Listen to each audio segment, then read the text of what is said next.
everybody. Welcome to the latest Paddock Pass podcast. We're talking the morning after the Crypto Data Motorrad Grand Prix von Ostrich, I was going to say. I'm just going to give up. It's been pathetic the whole weekend. My name's Adam Wheeler. I'm joined by Neil Morrison and David Emmett. We're 10 kilometers away from the Red Bull Ring, so that's why we're doing things nice and early.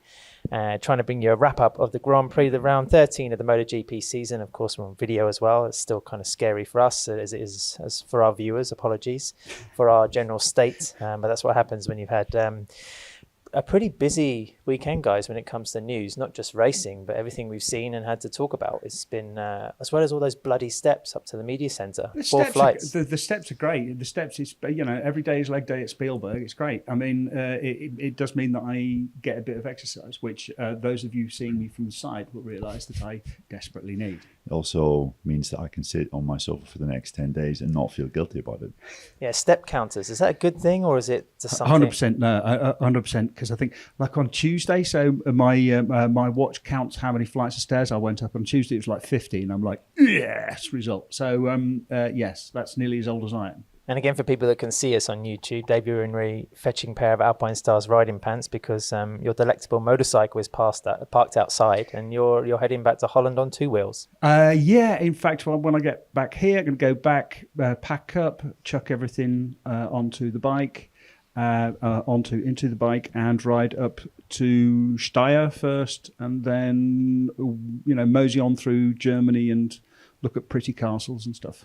You have no Cormac GP with you this time? No, Cormac GP is off on his own wee adventure through the Austrian Alps to Memmingen, where we came from. But I'm going, that's further west, I'm going east. As ever, the podcast is coming to you thanks to Fly Racing, of course, as well as Rental Street, all those accessories. Dave, we still need to get some Rental Street components on the BMW GS. We're kind of using you as our guinea pig, really. Yeah, the funny thing is, like, Rental make parts for just about every bike, almost every bike except for the BMW GS, which is odd because you can get spare parts for sort of accessories. Up the wazoo for the GS normally, but special thanks to Fly Racing because I actually have been wearing a pair of their gloves on the way down, and very comfortable too. My hands are still in one piece. Did they keep them dry? I mean, they kept them dry. They kept them dry in the soaking wet, which was good. And they helped towards the only 3,000 words in motomatters.com last night. So I guess, Fly Racing had contributed to decent coverage of the Grand Prix weekend. Indeed. Were you wearing them while you typed? I did not, as the knuckle protection makes it quite difficult to type. I'm slightly fearful of this line of questioning, Neil, so I'm going to stop you right there before we ask what other activities Dave was doing with his gloves. Again, thanks to Sizz app. It's the best way to keep track of your motorcycle as well as your buddies, so don't forget to check out Sizz app. If you use the word Paddock when you download the app, then you'll get a discount. Guys, let's go straight into our moments from the weekend. For me, Fabio's move through the chicane. I know Jack Miller used the phrase that he rode like a granny because he was trying to save a little bit of the front tyre for mid-race distance going through that particular chicane. All the riders praised the grip, actually. They thought it wouldn't be a first gear chicane. It did end up being. But they were attacking it, and I thought for a chicane that essentially butchered such a nice part of the racing course, it was quite well fashioned. I mean, it had a dip into the left. We didn't see any crashes. Riders seemed to really be able to attack it. So I thought the way Quartararo was able to line up Miller and make that move stick for second place, and we all know how tough overtaking has been this season. It was a pretty fancy move. So that was my moment. Neil, over to you. Well, just to comment on that move, I don't think we saw another one like that in any class yesterday. So it was pretty unique. And also when I watched it at the time, I thought, oh, he's been planning this for ages because he can't pass him anywhere else. But actually, it was just pure thinking on the spot because I think he braked a bit late. Miller braked a bit early at that point because Miller was trying to line up the exit off the chicane. And Fabio thought, uh-oh, I'm in a bit hot here. I have to do something. And he basically just let his brakes off around the outside. And, it was a wonderful piece of improvisation. The move of the day, I think, yesterday. Yeah, I mean, it actually ended up being sort of... It encapsulated the story of the Grand Prix, if you like, because there was, they were stuck between the soft front and the hard front, and the soft front meant you could get away early, but you had to manage it towards the end of the race. The two Ducatis, Pecco and Jack, both went with the soft front, so they were fast in the start. But by the time Fabio caught Jack, then he was having to baby his front a little bit. Fabio went with a hard front, obviously, which was a good choice because he was coming from further back. So he knew he had to protect. He had to stop it from overheating. He had to go with the hard. Also because he braked so hard, he needed the support from the hard. So he had more tyre. He could actually make the tyre at that point of the race. I think if it had happened early in the race, maybe it didn't happen. But it was just an outstanding move. Yeah, it was a great overtaking move, guys. But should we have seen more? I mean, could we have expected more? I don't think it was that kind of a race. I think it was genuinely, it was a tyre management race, but it wasn't. Usually when we talk about tyre management race, it means you've got to get to the end with some rear tyre left. This race, it was, you've got to get to the end. You've got to figure out which front tyre you're going to use, and you've got to plan your races accordingly. Because what we saw was Pecco took off like a scalded cat, went off into the distance. Fabio, he got lucky a few times, like with Jorge Martin, for example, going straight on at the chicane. But he had to build. He had to wait for a few laps and work his way forward. And so by the end, because the last lap, you were sort of like thinking, is he going to make it? Isn't he? He was closing and closing and closing. He was so much faster. So those sort of races are more intellectually interesting than emotionally charging. But I mean, I thought it was an interesting race, but not necessarily an absolute thriller. I know you two guys have picked moments of emotion for your moments of the Austrian Grand Prix. Being a purist myself, I picked for the racing manoeuvre. But Neil, is it your moment of the weekend? Did you select it because it was your another chance to learn a bit of Thai in Parc Fermé? It wasn't necessarily Somkiat Chantra's Parc Fermé interview that I enjoyed. It was his appearance at the press conference afterwards, because as we know, or anyone watching the Moto2 race knows, Chantra was getting a pit board which said P2 OK from his team with 5 laps to go for the final 5 laps. Iger is in the championship fight. He was leading. Somkiat Chantra, his teammate, isn't in the title fight. It made sense for him just to take a nice, calm second, but he still stuffed it up. Agura's inside with 2 corners to go, and then Agura responded with at the final corner to win the race. And afterwards, Chantra was sort of laughing about it and being a bit coy. And then I think one of your Dutch colleagues, Dave, Ivan van der Valk, pressed Somkiat, saying, did you not see your pit board? And Somkiat said, oh, it said P2. Okay. Oh, because I just saw P2. Yeah, which I thought was a nice little bit of on-the-spot thinking. Yeah, exactly. And Agura said afterwards, he was like, well, we're just going to have to get a bigger okay from Misano. Yeah, I mean, that's the thing. This is why team order in motorcycle races is absolute nonsense. They never work. I think we all remember the, Mapping 8 or whatever that was on Jorge Lorenzo's dashboard, which he proceeded to ignore for about 20 laps. That isn't how motorcycle racing works. And he probably thought P2 okay, but P1 better. Yeah, but David, it's going to happen more, isn't it? I mean, if Maverick Vinales is in a good position in the coming Grand Prix, which you think he would be around Misano and Aragon, he's going to have to help Aleix, because Aleix is conceding points every Grand Prix. Likewise, Jack Miller's been a good wingman to Pecco Bagnaia. I mean, as the races go on, he's not going to be challenging perhaps as strongly as he did in certain parts of the Grand Prix yesterday. Yeah, but I mean, there's a difference between giving up 5th or giving up 4th for 5th and giving up a win. If Maverick Vinales is leading and Aleix is sort of quite close behind, he's not going to go aside. If Maverick is on for his first win on an Aprilia, he is taking his first win on an Aprilia. They don't race for money. They race for pride. I mean, you can't even play Monopoly with them without them throwing the board up into the air and all the rest of it. These are intensely competitive people. They will not concede a position. We've got 8 races still to go, or 7 races. I kind of lost count already. 7 races, apologies, yes. At the penultimate race, the final race, yes, you can absolutely think that Chandra will sit back, but 7 races to go, or 8 races to go at the moment that he was still racing. Yeah, I think it's good that he did it. Well, one man desperate for team orders would be Fabio Quartararo. I mean, I think he's that would make such a difference. Yeah.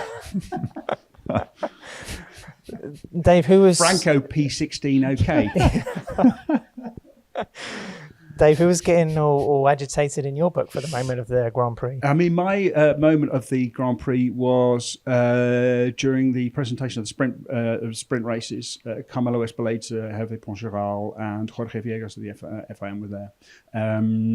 My friend and former Eurosport colleague Frank Weyink got up to ask Carmelo and Espeleta about a riders' union, and Carmelo sort of he gave a very tense answer. I wouldn't say he got angry, but he was very yeah. He was very forceful. But afterwards, he said, it wasn't really aimed at Frank, because Frank went up and talked to Carmelo afterwards, and he said, it wasn't really aimed at you. It was aimed at all the people who were listening. It was a bit of theatre, so it wasn't real anger. It was the kind of theatre like, we don't need any of this rider union nonsense. We've got the safety commission there, fine. And honestly, I think I've said this before, the safety commission is the best way of preventing a rider union, because the only thing that all of the riders agree on is safety. Everything else they don't care about. I mean, I was talking to a team manager after the race, and he was about rider unions, and he was like saying, it's funny actually seeing them in the safety commission, because they'll say one thing this year, oh yeah, we should definitely ban that because that's really bad, and then next year they change to a different bike where that particular aspect gives them an advantage. If no, we can't ban this. No, we have to keep this. It's perfectly fine. So yeah, there are too many individual, and they're too individualistic. They're too ambitious. It's really difficult. MotoGP, I mean, it's a team sport, but it's not a team sport with riders. It's a team sport with a rider and his team, rather than football or another team sport where you've got 11, 15, whatever people working together. Yeah, safety is common ground, but everything else you're going to get a diverse spread of opinion, and I think that's what Carmelo was hinting at. Riders, I think he almost tried to say that as he got more head up, the English kind of level of comprehension dipped, and I think he was trying to say that riders are always going to have opinions, and if you try to cater to everyone's opinion, you're never going to make everybody happy. But let's move on to what I want to racing and results aside, the big talking point, of course, from the weekend was the news broken by our colleague Oriol Podgemon for motorsport.com that MotoGP will enter sprint races at every Grand Prix next year, which, Dave, you've been talking to some people in the paddock, and it's going to be around 21 Grand Prix. As you said before on the podcast, Finland is still there, but that's largely a contractual issue. We expect Kimi Ring, because it doesn't exist, to vanish. The track exists, but nothing else. Yes, no running water. Yeah, exactly. So we're looking at least 40 Grand Prix starts next year, half points, half distance. We were slightly skeptical. That wasn't made very clear in the press conference, by the way, over the relevance of the Saturday race. It seems it's not going to be classified as a Grand Prix win per se. The Sunday event would still be the major signature moment of the weekend. That would be the thing that really stands in the statistics. But everything else means probably the biggest change to Grand Prix racing since it first started, in 1949. And we talked about it on a Paddock Pass podcast note shows. Guys, if you want to check that out, it's on Patreon. Please come and join us, because we give the latest news and views and everything from the racetrack as soon as we can in the media center that particular evening of each day. What more can we say about it? I mean, we've seen a big surge of comments on social media. It took a little bit of getting used to, I think, but then, like Neil, as you pointed out, was something that was kind of teased at Assen, wasn't it, in the press conference? It was asked about in the fan survey that was done. So it's not a massive surprise, but perhaps the way that it's been suddenly thrown in, and there was a slight lack of diplomacy, perhaps, in the way that it was eventually brought to light, was one of the issues. I guess so, yeah. I think there was an inkling that this was maybe being considered when Matt Burt asked, I think, Fabio Quartararo and Joan Zarco in the Assen press conference, the pre-event press conference, about the fan survey. And in that, there were things like, would you like to see the event jazzed up in certain respects? Would you like to see things like sprint races introduced? And I kind of thought at that point, okay, they must actually be really using this survey to try and think of ways to innovate or streamline or jazz the whole spectacle up. I think there does seem to have been a bit of an issue in that they didn't relate this thought to the riders. They did to the teams, and therefore they thought the teams would relay this on to the riders. But it seems that they could have done it to the riders as well, considering they're the ones that are going to be putting on the show on the Saturday. But with regards to the idea overall, I mean, I think my first reaction to it was it would be cool and interesting if we had it for 6 rounds, let's say, of the 20 or 5, kind of like Formula One does, where it's not every week, it's not even every other week. It's kind of like a special occasion in the calendar. You've got 5, 6 events where you're looking at thinking, okay, this is a big opportunity for me to gain big points at this track. But I think the fact that it's happening at all 20 races, we'll have 40 races next year. I mean, it does sound kind of crazy at the moment. But then there's part of me which thinks it's just something we'll get used to and will become part of the norm. 3 things. And from the press conference that, was attended by Carmelo Espeleta, we had Jorge Poncharao's head of IRTA as well, giving his opinions, and Jorge Villegas, because I think he needed to have his photo taken at some particular time over the weekend. It was stressed that, MotoGP wanted to create more interest. That was the phrase that popped up quite a lot. Hervé was quick to stress as well that it wouldn't be anything extra in terms of mileage or resources or economics. It's pretty much parity in terms of the physical activity on the track. And lastly, I think, Dave, I don't know who you spoke to particularly or specifically over the weekend, but teams and riders, or crew chiefs and teams rather, are still trying to get their heads around how they will organize this, because it will mean a whole strategic approach to the weekend, not just for tire allocation, but also for mental, physical prep, and how the teams go about qualifying, because we're going to lose, of course, your favorite session, FP4. It's going to be a real big shift, isn't it? Yeah, I mean, it's going to totally change it. I spoke in some depth with Ramon Forcada about it. The most interesting comment he made was, when they think about these changes, they talk to team managers, they talk to factory bosses. They don't talk to us, the technicians. They don't talk to the people who have to set the bike up. He said, there's going to be a problem with soft tires. I think they have seven soft tires next year. I asked Michelin. Michelin said basically there'll be no change in the allocation. But if you've got FP1 and FP2, you're going to want a soft tire and FP1 to set a time. You're going to want soft tire and FP2 to set a time. Those 2 sessions are going to be 1 hour plus. They're going to be 1 hour long, which basically means 40 minutes plus 20 minutes of hooning around trying to set a time. Then you're going to want 2 soft tyres for Q2, maybe 2 soft tyres for Q1 if you're going through Q1. Then you've got the sprint race. That's another soft tyre. That's basically your allocation. It means if the soft tyre looks like being the tyre for the race, you're going to have to be very careful about trying to keep it. So that's one of those things. The other point that one team manager made to me was fuel. I mean, you better hope that they cut the fuel allowance in half as well, because if they're allowed to race with 22 litres, I mean, they won't put 22 litres in, but they could put sort of 12 or 13 instead of 11 in. And what that does is it would turn the Ducatis into absolute rocket ships.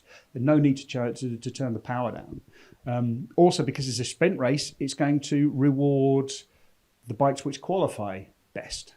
And which bikes have been qualifying best? The Ducatis. The Ducatis have been absolutely dominating qualifying. Fabio has held his own. He's done extremely well.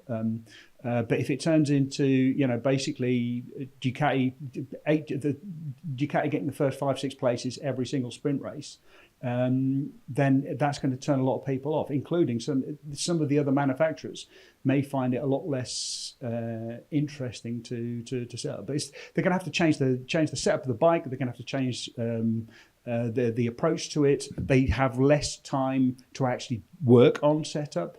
That means that if you turn up on Monday or on Friday and your bike works, you're sorted. If you turn up and you've got a problem, there is just no way to fix it. You're not going to have, or you're going to have to look into a fix. So a bit like Pecco did. I mean, Pecco turned up and he had real problems with the rear tire because they have a special construction here. They found a solution. His crew chief Christian Gabarini, found a solution for him. But if he hadn't, then Pecco would have done badly on Sunday, but then maybe also badly on Saturday. One last thing. One team management said to me, if this is about attendance, because it does seem to be much more about action at the track rather than on TV. If this is really about raising interest at tracks where things are going poorly, then why do 20 You know, why do it at every Grand Prix? Why not do it at those races where attendance is good? Yeah, like Mugello or Silverstone. Take it to Mugello. See if Austin. more people do it. Yeah, exactly. Take it there. See, and for example, Austin. Yeah, I mean, it costs a fortune to go there. You might as well get the maximum out of it by having more racing there, rather than Assen. The place is packed anyway. Sachsenring, the place is packed anyway. Here, the place is packed. It's a fantastic event already. I'm sure the fans at Assen would love a sprint race as well, but it's not going to make any difference to the attendance. You know, like 5 extra people might turn up. However, at Silverstone or Mugello, it might make a significant difference. But you can't really tell if you're doing it sort of everywhere. It would be better just to do it in one place.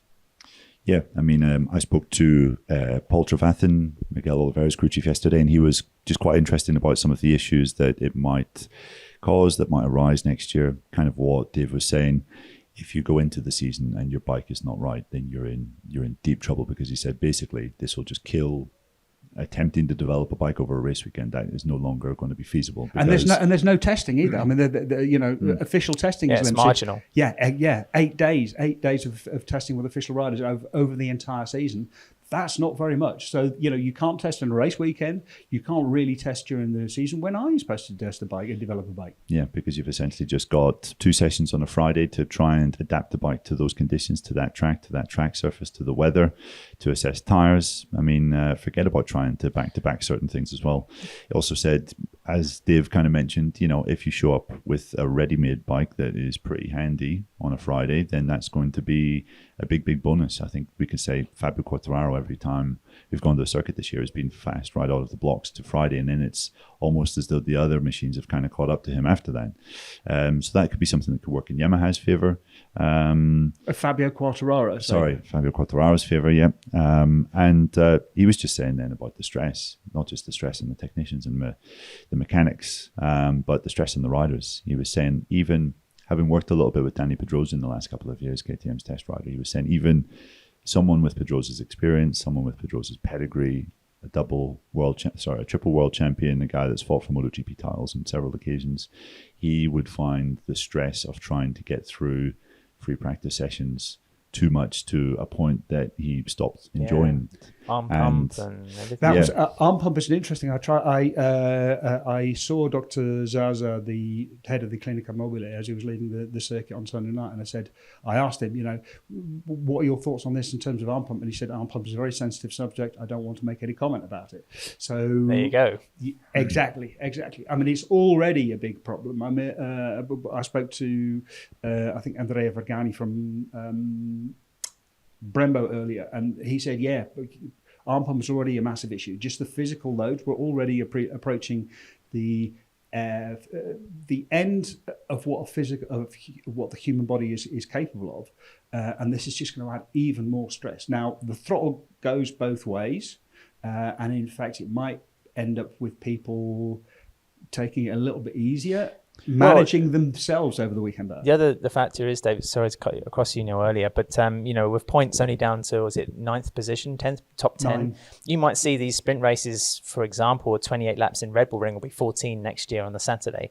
After 5 or 6 laps, people would maybe start to coasting. If they're not in point scoring positions, it doesn't matter for grid positions, then you could just see literally a sprint for 5 to 6 laps, and then the half of the field are going to be thinking, well, this isn't really worth pinning the throttle anymore. But I think it's going to be worth going and watching a few of those Super Bowl races. Although a Super Bowl race is different because it really does count. It also sets your grid position.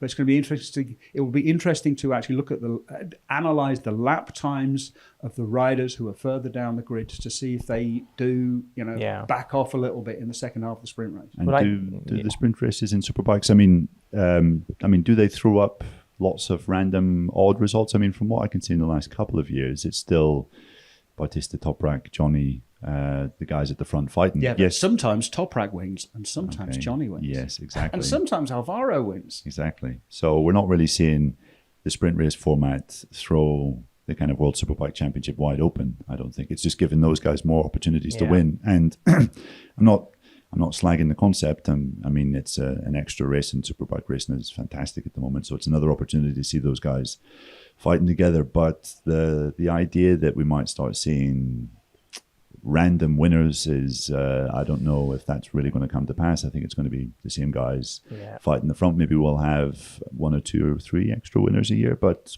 I don't think it's going to turn the thing upside down. There are many layers to this thing. I mean, Carmelo Espeleta again says there are interests already from the TV broadcasters that, you know, have contractual deals with Dorna for MotoGP. We've spoken about the riders. I mean, for example, I asked Paul Espargaro, I said, double the races. Does that mean more opportunity to get yourself sorted out with the bike, or is it double the frustration? Because he's living it at the moment with HRC, isn't he? Again, it might be more advantage for the Europeans that can react quicker, introduce different concepts for a chassis or refinements, modifications, whatever. And at the moment, even Marc Marquez, which we'll talk about in a minute, was talking about this in his press conference, that there is a bit of a cultural working shift going on at MotoGP at the moment. So it could be another instance in where the likes of Ducati, Aprilia and KTM are able to forge some sort of advantage. Yeah, I mean, you see the way that Ducati works. They completely understand what's going on. They've got 8 bikes, so that's 8 bikes worth of data. They've got Johan Zarco, who's literally a test mule. Again today, this weekend, he had some aero in front of at the bottom of the fairing. Not quite sure what it does, but you know that Gigi Dall'Igna knows what it does. You know that he's playing with it. You know that it matters, that it's going to be important. The fact that he can literally afford to sacrifice Johan Zarco to test these sort of things out, as he's done with Jack Miller in the past, as he's done with, I think, Danilo Petrucci as well. There was always, like, the second pram out, or one of the pram out seats is always the test rider. Ducati have completely understand how to maximize the performance from, or maximize the format to get the best out of their bikes and the best out of the championship. However, of course, we still haven't had a Ducati World's Champion. Was it designed to keep Zarco away from other riders going up to turn 3, Dave? Maybe that was what, that was the testing purpose of it. And that was a chicane. Yeah, that's why that was put in. Yeah, the Zarco chicane. I mean, he said it should be named after him, but I think he was only half joking. Just to wrap this subject, I think Pecco Bagnaia said it quite nicely. He can't really give any judgment on it until he's actually tried one. And I think it will take a couple of seasons for people to get their head around what MotoGP sprint races involves, or whether it's attractive, or whether it does anything. Like we said on the Note Show, Dave, for me, I think the most obvious thing is the people at the tracks were going to be the main winners, because they're going to get some more bona fide, authentic race action compared to just qualifying or fast-paced laps, where sometimes it's hard to deduce who's really pushing or not. I mean, especially Moto2, Moto3, now staying on the racing line, dropping your pace is a really sort of big subject. So it's, I think a race situation is ideal in that aspect. Yeah, I think it's good for the people going to the tracks. I remember saying this when Superbike were introducing their 3rd race, the sprint race, and putting the first race of the weekend on Saturdays. From a viewing point of view, I remember when I was a fan and watching the races from home, a weekend for most people is kind of a time when you're not working, and a time when you're maybe out doing things. You're seeing family, you're seeing your kids, you're taking them out to wherever. You're doing something that maybe doesn't involve sitting at home if you work from home or whatever. Saturdays are maybe not the days that you're setting aside to sit at home and watch a race, So I'm not sure the television figures will be impacted in a big way. Agree. Sunday for a lot of people, I think, is a day where you sit at home and you watch your sport and you watch your racing maybe in the morning and over lunchtime, and then do something in the afternoon. I don't know whether that might affect their viewing figures, but people at the track will definitely have more to watch. On the other hand, if you do have a social engagement on the Sunday, then maybe you can't watch on the Sunday, but maybe you then can watch it on the Saturday. So at least you get something. But I think I broadly agree. It's not going to bring in 200 million more new fans, but it might create a better spectacle at the track. But honestly, it's one of those things. We don't know what we're talking about because we haven't seen it in action yet. We have to wait till it happens. And of course, Hervé Poncharal said in the press conference announcing this on Friday that this is just the tip of the iceberg. There's going to be other plans, other novelties brought in to spice up affairs. So I feel we're going to have another couple of these press conferences in the next, half year perhaps, announcing a change of format and way that we do our jobs, the way that we watch the sport. Valentino Rossi is no longer part of MotoGP, so I guess now is the time when they're looking at MotoGP thinking, how can we modernize? And let's face it, every other significant world championship motorsport has tried some sort of format change. whether it's on road or, NASCAR, whatever. It's, there has been experimentation. And let's be honest, guys, maybe not for TV viewing figures, but on Saturday, if there's a particularly fantastic battle between Pecco Bagnaia and Fabio Quartararo, then it's going to be all over social media. Any of those fantastic images we see from the likes of shoulder cams and whatever else it's just more content as well. Yeah, more content, more hype. Don't say the C word on this podcast, please. No, I saved that for the off-mic moments, Neil, don't worry. So sprint races, we've just touched on it. I'm sure we'll have some more opinions. We've had quite a concise press release already from Dorna saying how things will run next year, but then, we're still going to be talking about this further into the season, of course. And, teams, like we mentioned, teams and riders are going to start to think about this and how they're going to tackle it. So this is something that's going to be bubbling under, and we'll come back to it. And just one final thing on this issue. If you're one of our Patreon subscribers, Steve English and Gordon Ritchie from World Superbike Paddock have done a special Patreon show in which they summarise how they feel sprint races have affected their championship. So check that out. For me, guys, just to round off, in my opinion, I'm just happy that Sunday stays as a Grand Prix. I mean, if we started counting double races and moved in the Superbike direction, or the Saturday sprint was given kind of importance, then that's a dilution of MotoGP. Sunday's a thing. That's going to happen anyway, because people can't be bothered. They're going to start off with a separate column of statistics. That's going to last 2 seasons, and then people just, especially fans, they don't care. They're going to stop caring that it was the sprint race. They're just going to count it all as Grand Prix victories, full stop. It's just, that's just the way that the queue... Don't even give it a press conference on Saturday, Dave. Just, have a bottle of champagne. There you go. Well done. Jack Miller crashes on Saturday, but he wins on Sunday. You're the Grand Prix winner. That's what we have to do. We have to wait and see. Just before we tuck into the other subjects here on the podcast this week, we're going to take a quick small ad break.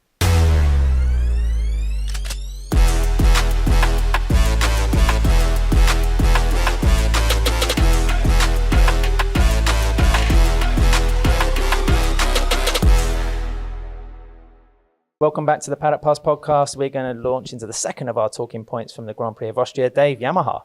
Well, Yamaha or Fabio Quartararo. Quartararo is riding out of his skin.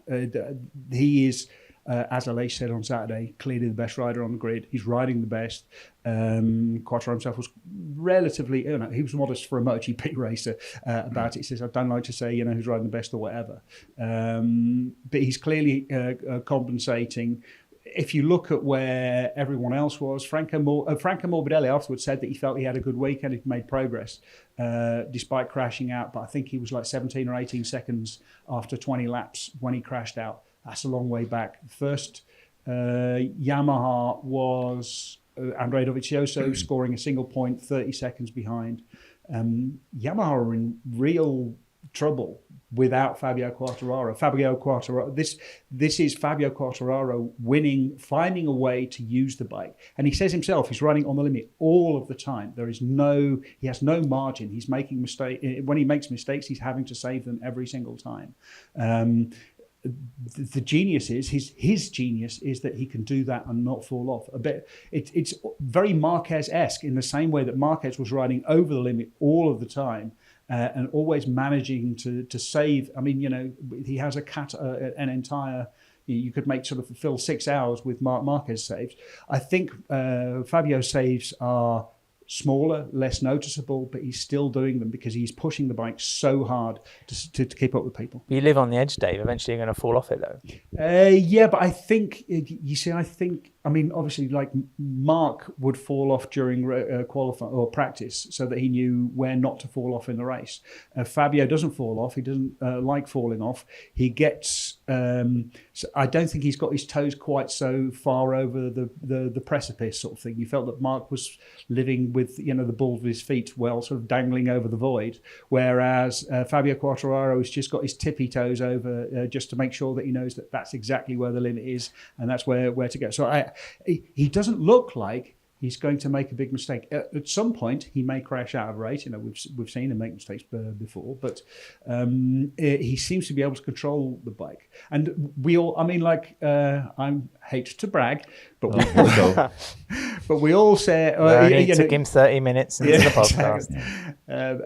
But everyone saying, this is a Ducati track. Sure, it's a Ducati track.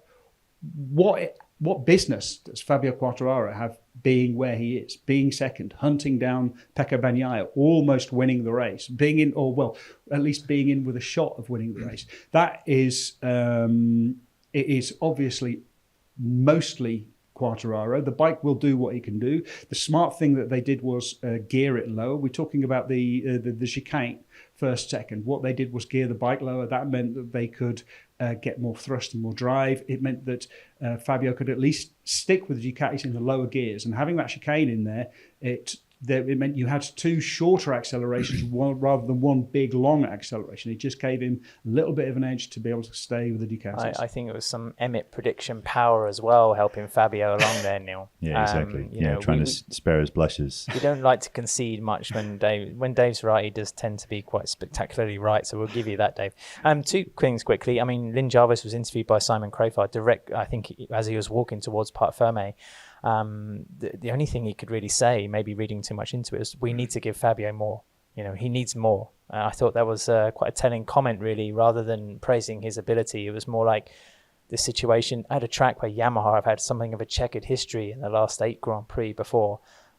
It was telling that, right, something has to change, something has to move. And also just a quick word on Darren Binder.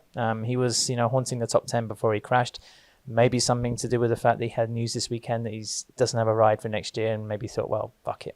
Yeah, I think firstly the Jarvis thing. I mean, he's made no secret of, I guess, his reticence this year. I spoke to him back at Le Mans, and he was almost, reticent with regards to Quartararo, apologetic that he finds himself in this situation as a reigning champion, and Yamaha are basically riding with the same package that they had last year.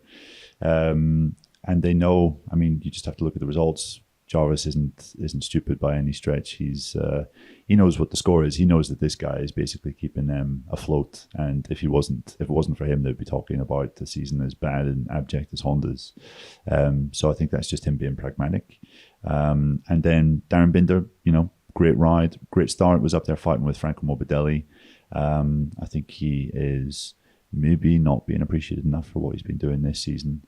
Someone from inside the team's made that very point to me. Yeah, he crashed out, obviously, but I still think that it's a shame. And I think someone was also saying, it might have been you, Dave, actually, over the weekend, that had that team not switched to Aprilia, had they stayed with Yamaha for another year, I think Darren would be doing enough. Yamaha, to keep the ride. Yeah, Yamaha would recognise that he is actually doing enough to keep the ride, but Aprilia obviously have a different way of seeing things, and they want to maybe start afresh with an all-new lineup. Dave, Yamaha caught in a strange situation because they're only going to have 2 bikes on the grid next year, but then they have the best rider, not just our thoughts, but even Alessio Spargaro saying that Fabio is unbeatable, and on another machine will probably be, 5 seconds further up the track. But, they need to invest in this guy. They need to help him. They've got more specialists in. They're trying to push Yamaha to improve the M1, certainly in terms of top speed, but then just having 2 bikes on the grid next year means a reduced effort, reduced presence, and even if you want to get panicky, think, well, what does that mean for the future of Yamaha in MotoGP? Yeah, I mean, to me, Yamaha are absolutely committed to MotoGP. I don't see them pulling out the way that Suzuki have done. I think it is clear that as long as why would they pull out as long as they've got Fabio Quartararo? And Fabio Quartararo seems to believe in the project. They are the Misano test, the 2-day Misano test, Tuesday and Wednesday, is going to be very important. They'll be bringing a new bike because basically they're still riding with the 2020 engine because the 2022 engine wasn't reliable enough. They should bring more power. They should bring a better bike. From what I've heard from around Yamaha, that new bike is a significant step. They're still lagging behind, but yeah, I mean, like talking about Ducati earlier about the way that they use all of those bikes on the grid to help push the project forward. That is really the problem which Yamaha faces, and it's hard to see how they solve that without significant committal of resources. Even if the resources are just here, Fabio, here's some more money. We'll talk about Yamaha a bit more after the Misano show. One more thing we should talk about, Neil, is was it quite telling that when Marc Marquez gave his press conference on Thursday, hurricanes started blowing through the paddock. Does that mean that he's back, or there's a new wind coming into MotoGP? How did you read that? Yeah, you can read it in various different ways. You could say that Marc's HRC presence almost collapsed. Marc's presence is something of a hurricane force that blows through the paddock and sweeps all away before him. You could also say that that is kind of endemic, or says a lot about what has been happening to Marc, even when he's giving an update on his current physical condition. The HRC hospitality nearly blows down over his head and risks all of our lives in the process. But obviously we had the press conference on Thursday. Marc was there all weekend to give us a bit of an update, both in terms of his physical condition, his potential comeback, and also what he wants to see different from HRC and Honda, their working methods, their changes to the bike, and big weekend for him in some respects. Obviously the news as well that he split from his manager of 17 years, Emilio Altamora. He will no longer be managing the interests of the Marquez brothers. Yeah, to me that was big news. I think it's also like a refocusing for Marquez. He was very clear that basically what Honda were doing weren't good enough. He was very diplomatic about it, but that was what he said.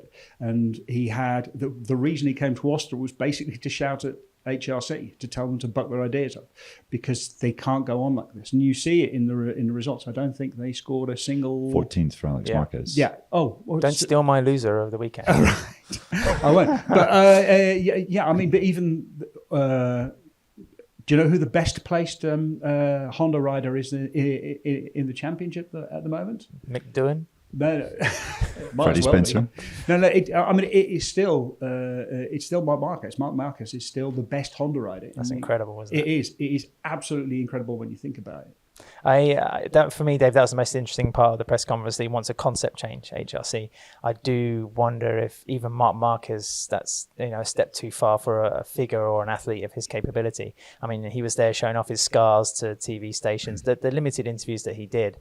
But as you say, I think his presence was a reminder. Look, I'm here, I'm training, I'm going to be ready.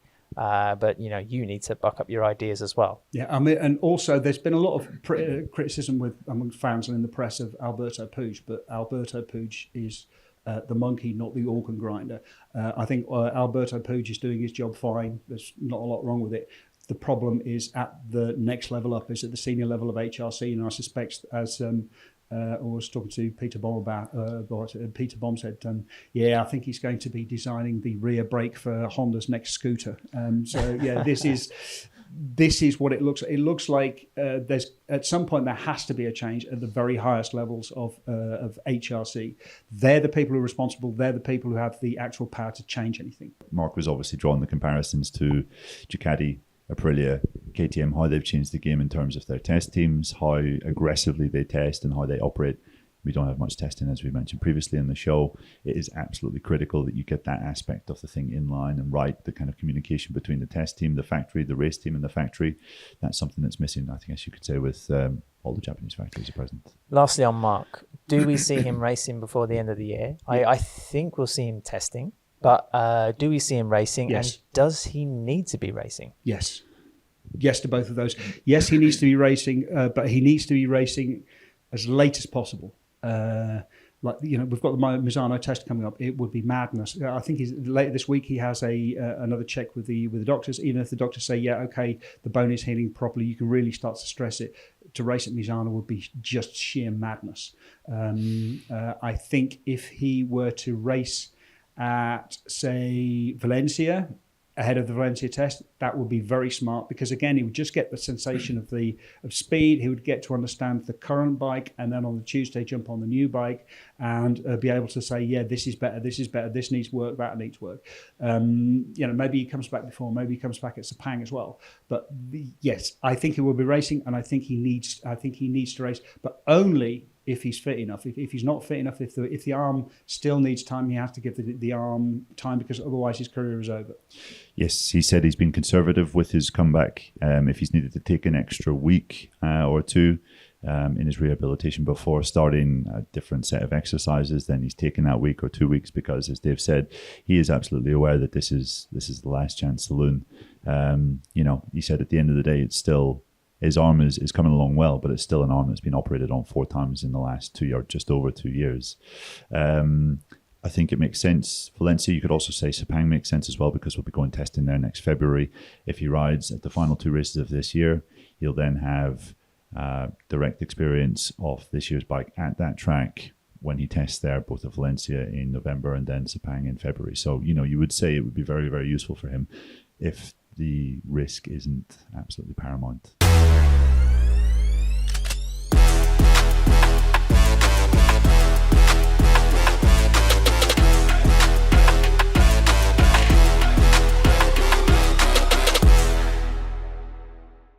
Winners and losers, and just to compound, this talk of changing concepts and how MotoGP teams need to shift their MO.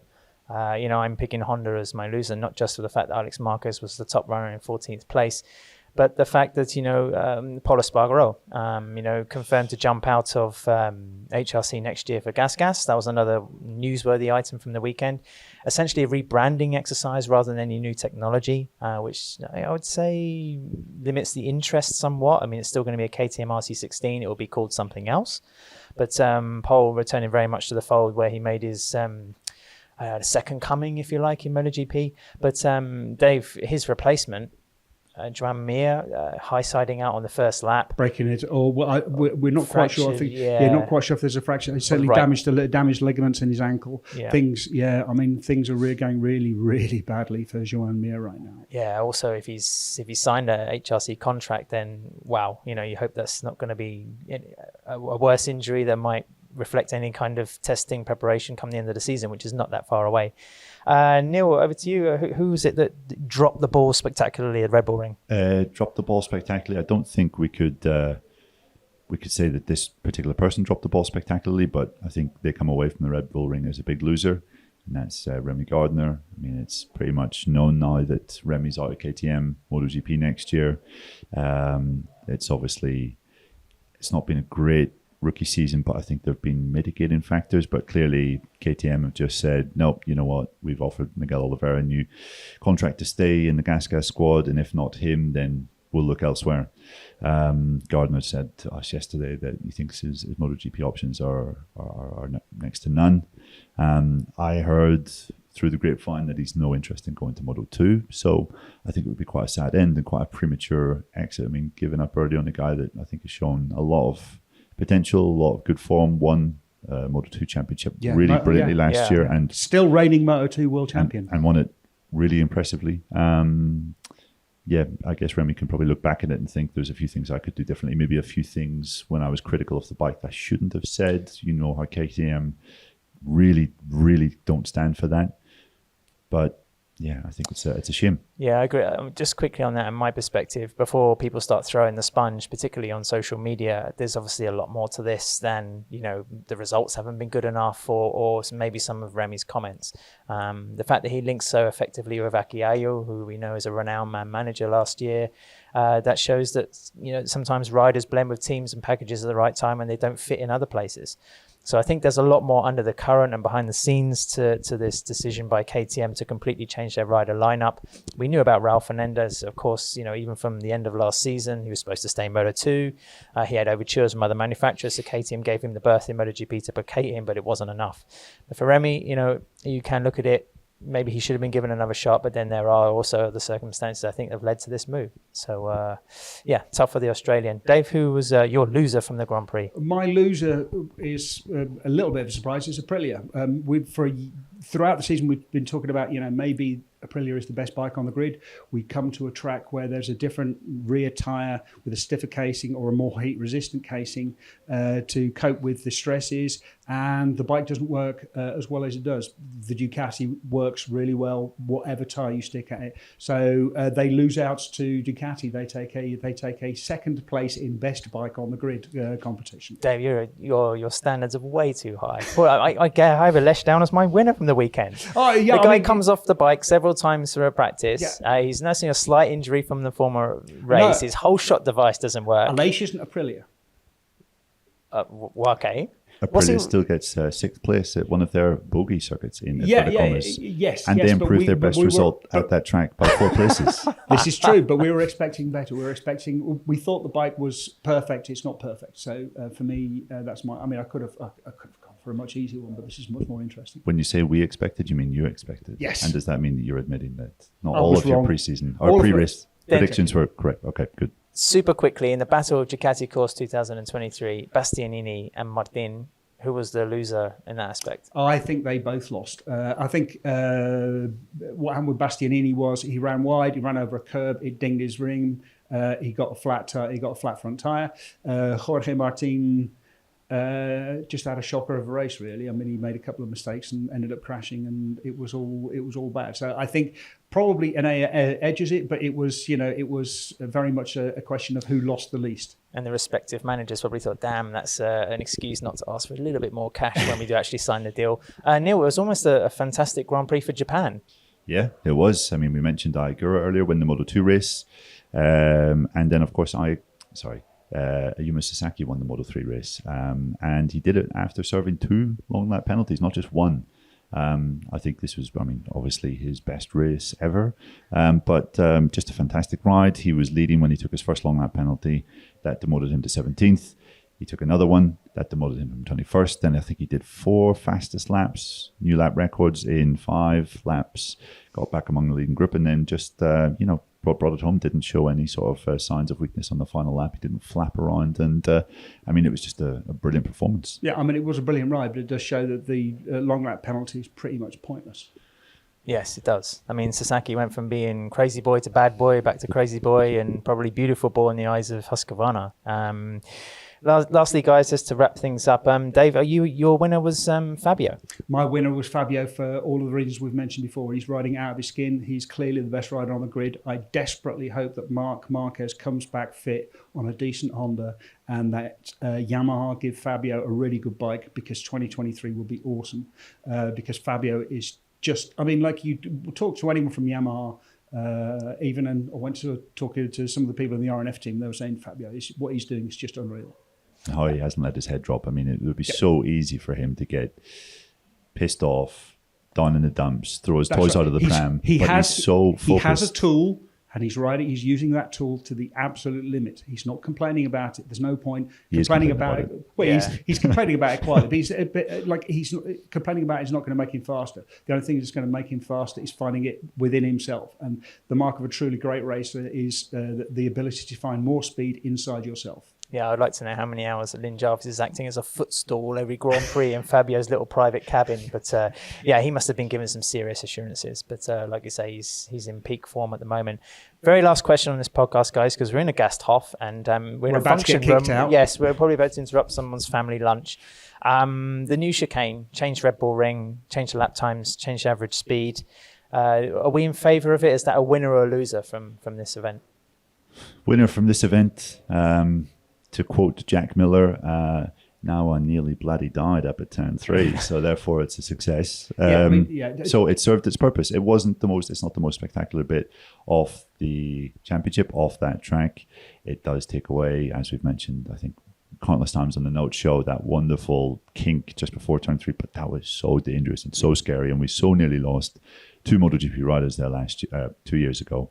Something had to change. They did it, and to be honest, it wasn't as bad as I thought it was going to be. No, exactly. It was functional. Yeah, succinctly put. Miller, to quote him again, also said it was the most arse-clenching moment of the championship going through turn 2. But now it's turn to A and B, and we'll have to get used to it. Big thanks to Fly Racing and Renthal Street, and also Sizap for backing the podcast. We'll be back for doing a preview show of Misano next week, and then we'll be sharing a pizza in Italy, guys, and then chewing over round 14 of MotoGP.